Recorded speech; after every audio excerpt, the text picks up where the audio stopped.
మీలో ఎంతమందికి పొనిగంటాకు అంటే ఐడియా ఉందండి? ఆకుకూరలో ఇదొక రకం అన్నమాట. రెగ్యులర్‌గా దొరకదు.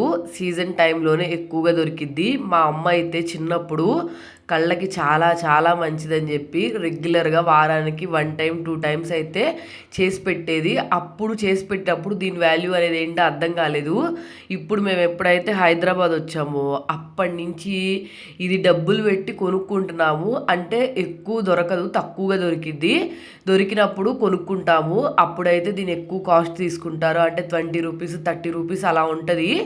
ఇది ఇప్పుడు కొనుక్కొని తింటుంటే దీని వాల్యూ ఏంటని అర్థమవుతుంది. ఎప్పుడైనా నేను ఆకుకూరలు తీసుకున్నప్పుడు దొరికితే మాత్రం మిస్ అవ్వకుండా ఖచ్చితంగా తీసుకుంటాను.